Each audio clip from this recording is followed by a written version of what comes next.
Kita langsung saja. Bismillahirrahmanirrahim. Apa yang dimaksud siratal mustaqim? Dalam ayat yang ke-6 surat Al-Fatihah, menurut Al-Imam Asy-Syafi'i yang Al-Fatihah ayat nomor satunya adalah Bismillah. Maka ihdinas siratal mustaqim ini ayat yang ke-6. Jadi jembatan siratal mustaqim adalah tambang yang melintang di atas neraka jahanam. Setarnya adalah tempatnya kumpulnya manusia dan ujungnya adalah pintu surga. Semua manusia dari yang awal diciptakan sampai yang akhir diciptakan akan melintasinya. Jembatan siratal mustaqim itu lebih kecil dari rambut dan lebih tajam dibanding pedang. Begini Pak, ini penjelasan dalam kitab Sulam At-Taufik. Jadi nanti setelah manusia kumpul jadi satu di padang mahsyar, setelah melewati hisab, setelah melewati mizan, hisab itu ditanya satu persatu Pak. Umpamanya sokirin tuh, sokirin nanti dihisab, mulainya umur 15 tahun, karena masa baliknya 15. Yang 15 kesini nggak dihitung. Ngisab setahun dulu lah, umur 15 ke 16, karena sudah kena wajib sholat apa tidak, ngaji apa tidak, itu nanti dicek. Terus ketika di kampung angon kebo nyolong mangga apa tidak, ini ditulis semua. Itu ngecek setahun lama loh Pak. Verifikasi data namanya lama, kita nunggu Pak. Registrasinya cuma satu malaikat. Masya Allah, miliaran manusia Pak nunggu kita itu. Agus dicek umur 17 ke 18 dicek, iya jelma tilok sholat iya, ketahuan semua nanti, cek satu-satu. Itu belum pengecekan yang saat ini kita punya rumah tangga, punya keluarga, pengecekan perilaku, pengecekan pendidikan istri, pengecekan pendidikan anak, bagaimana pembiaran anak keluaran, bagaimana wah dicek dulu. Hisab itu lama banget itu Pak. Terus di mizan, ditimbang. Setelah itu maka nanti akan melewati jembatan Pak. Jembatan itu di atas neraka jahanam. Bawahnya neraka Pak, kelihatan mulet-mulet. Jembatannya yang bikin kita stres Pak. Jembatan kan layaknya ya kayak jembatan Suramadu Pak, Madura. Sudah pernah ke Madura apa belum? Tanya Ustadz Ahmad Fatoni. Jembatannya kayak apa? Karena 4,5 kilo sampai 5 kilo. Jembatan Suramadu Pak, itu di atas laut. Kalau menurut cerita dulu tinggal tiang yang tengah-tengah Pak, itu tiang berpuluh-puluh dimasukin hilang terus tiangnya Pak, tiang begini. Ya namanya juga nancepin di laut, tiang dimasukin hilang terus Pak. Akhirnya manggil kiai, karena itu mainan jin katanya. Ya Bapak percaya boleh enggak juga bodo amat lah, penting saya cerita. Itu dimasukin hilang terus Pak. Plong, plong, plong, plong. Akhirnya manggil para kiai doa, mungkin berantem di alam jin kali Pak. Akhirnya nancep, cep, bisa dilewati. Udah kesana belum?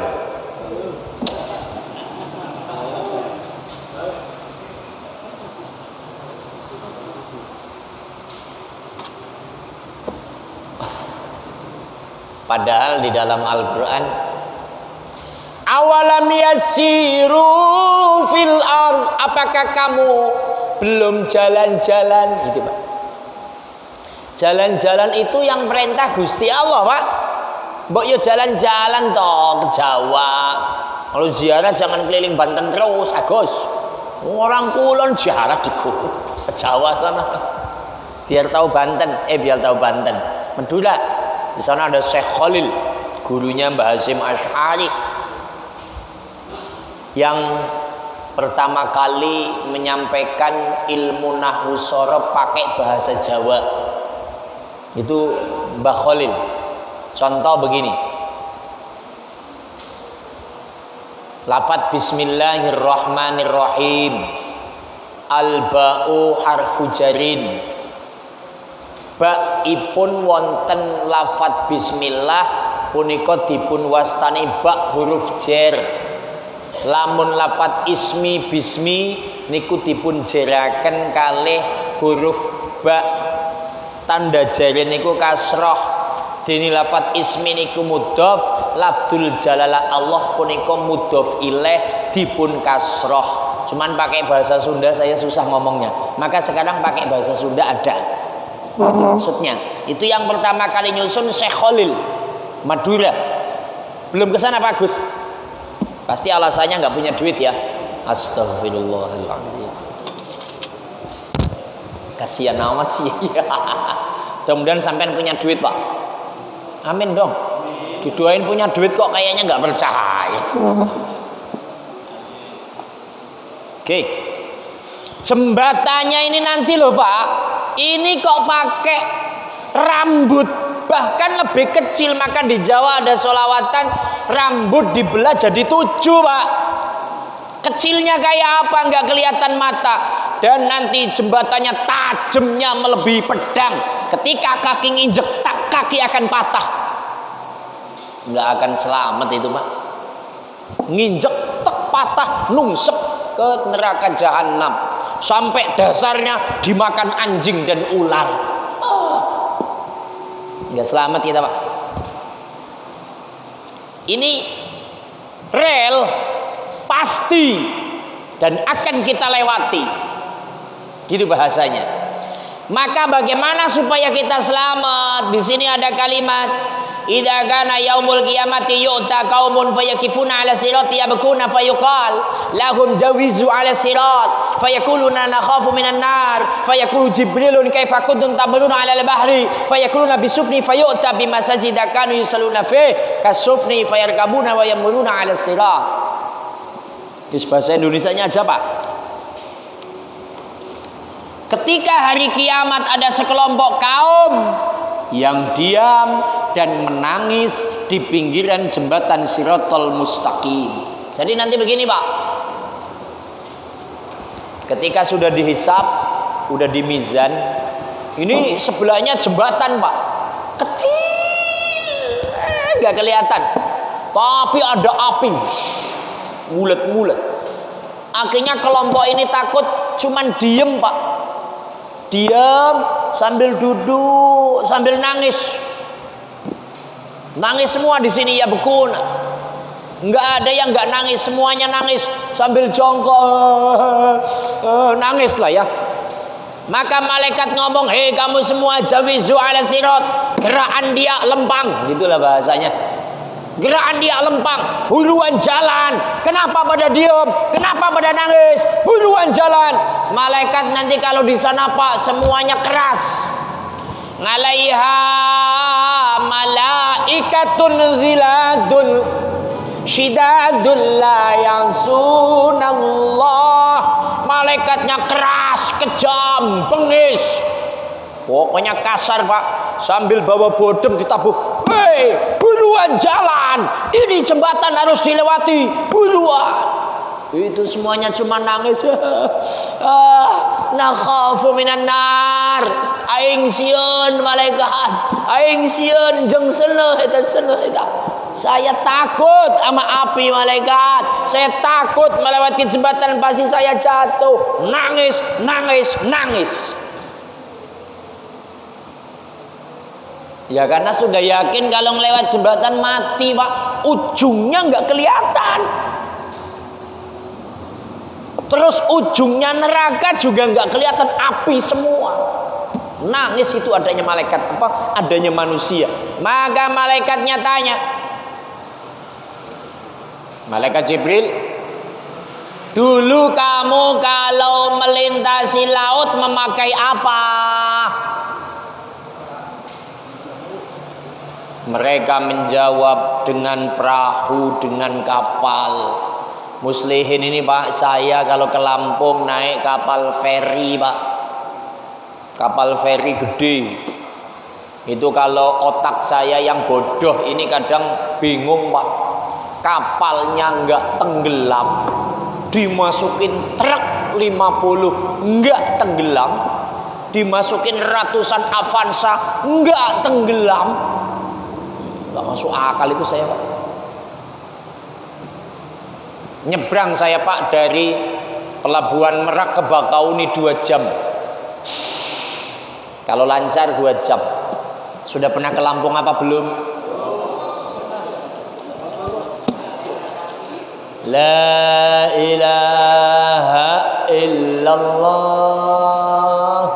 La ilaha illallah. La ilaha illallah. Muhammadur Rasulullah. Ke Madura belum, ke Lampung belum. Lah terus kemana? Aing diangke bae Pak Ustaz. Baling-baling mentok aing ge balik ke kampung. Pulang Sabtu sore. Senin pagi ke Jakarta. Besok pulang deh. Duit entek nang dalan Pak kayak kue laka kumpule. Allahumma sholli ala Muhammad. Dulu kamu kalau di dunia lewat laut pakai apa?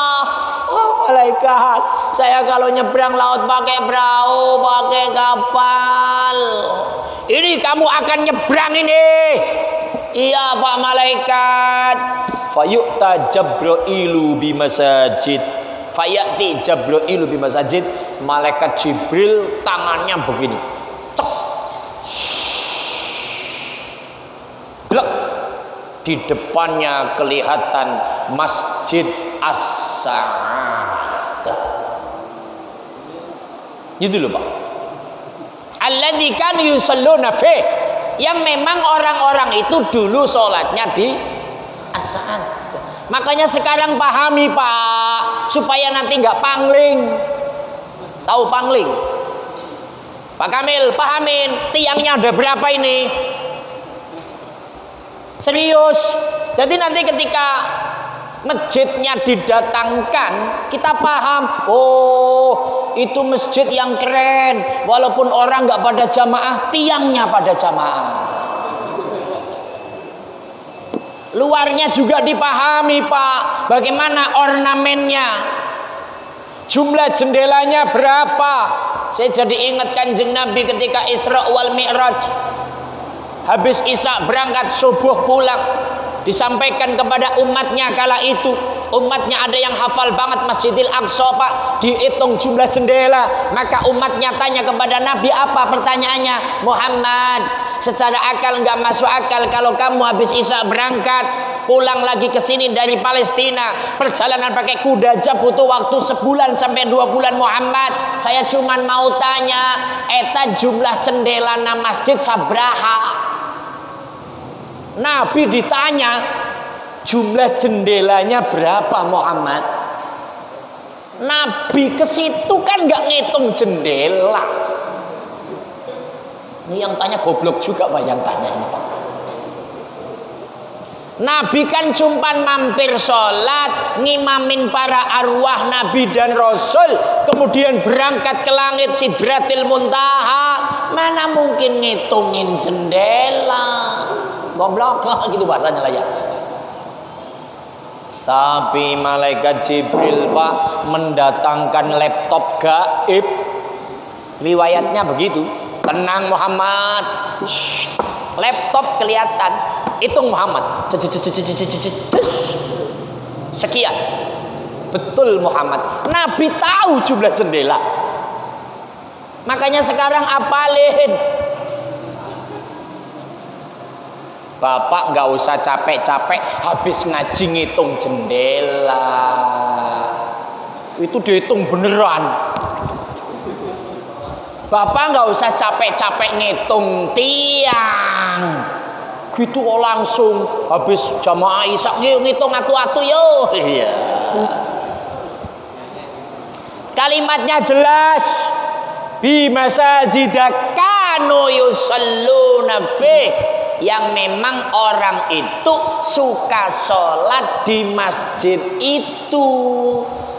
Jadi kalau bapak suka di asa'adah, tiba-tiba masjid datang, ya kepengennya masuk.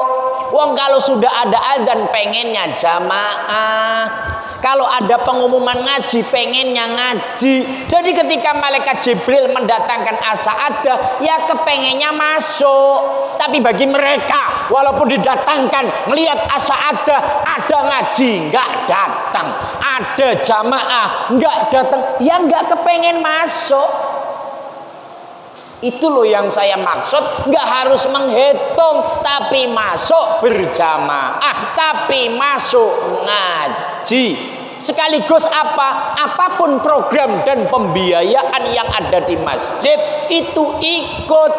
Contoh, masjidnya kemarin habis bikin ini apa namanya nih? Mihrab, ikut nyumbang. Akan ada maulid, ikut nyumbang. Ada Isra Mi'raj, ikut nyumbang. Itu yang dimaksud orang-orang yang didatangkan perahu bentuknya mas. Itu maksudnya. Jadi apapun urusan dengan masjid, siap. Ngaji yes, jamaah oke, sedekah pembangunan siap, sedekah seremonial yes.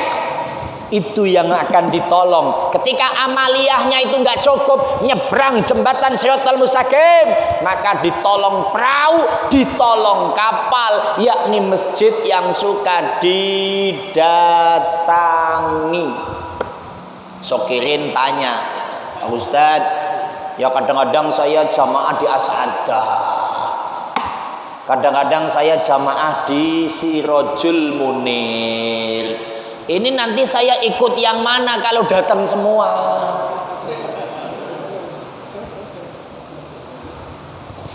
Ini pertanyaan akal.